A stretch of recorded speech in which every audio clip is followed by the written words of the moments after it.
News is your local election headquarters. Senator Jack Reed is seeking his 6th term in the U.S. Senate. He joins me now live in studio. Senator, thanks for being here. Thank you, Kim, very much. So 60 seconds or less, why do you think the voters of Rhode Island should send you back to Washington? Well, I was very fortunate. I grew up in Cranston in a family that inspired me to not only try to excel individually, but to serve my community as they did. Those values were reinforced at West Point and commanding a paratrooper company in the 82nd. So I have a strong, lifelong commitment to serve. And we're at a very difficult moment. Donald Trump disrespects the Constitution, disrespects laws. He has engaged us in an illegal war in the Persian Gulf. He is taking away health care for thousands of Rhode Islanders. Now's the time to fight. And I think I'm doing a pretty good job, because when the President of the United States gets out publicly, says you should be impeached, which he has, you know you're getting through. And I want to keep getting through. I want to give you the chance to respond to some criticism from your opponents. Connor Burbridge, who was here in studio not that long ago, is running against you in the Democratic primary. He says you don't understand the crisis of the current moment, and you voted to confirm the president's appointees and fund federal agencies like the DOJ. Have you, as your Republican challenger Ray McKay says, lost your way? Well, interesting enough, I've voted against more nominees to the cabinet than Bernie Sanders.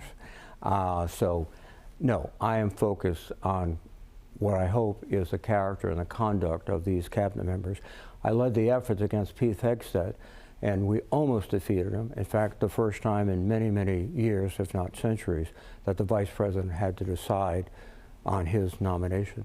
So I am committed to serving the people of Rhode Island, as I have, and I'm actually inspired by them too, because hardworking people, they just want an opportunity for themselves and their children, and that's what I feel I can give them as a United States Senator in the next several years. I want to talk about some recent headlines. Yesterday we were reporting about the multi-billion-dollar deal that's coming to Electric Boat, both in Groton and Quonset. What does that mean for the local economy? It means a huge input of federal resources, more jobs, and this year Electric Boat was planning to hire 3,500 additional workers. That'll probably go up. There's money for infrastructure, so they'll be building new facilities at Quonset Point.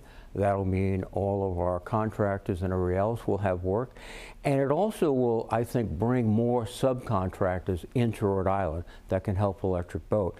Roughly half the money, and it's $76 billion, is going to Groton and Quonset Point. That's going to be a huge economic stimulus for the state for many, many years to come. Oh, and by the way, that's in addition to the National Oceanographic Agency, NOAA, coming into Newport next year, which I helped arrange, and also the increased Coast Guard presence here. So we are becoming the real center of the blue economy. Let's talk about, I know it's late July, but let's talk about the blizzard of 2026. The federal government denied the emergency funding after Rhode Island requested some reimbursement for all the money that we spent cleaning that storm up.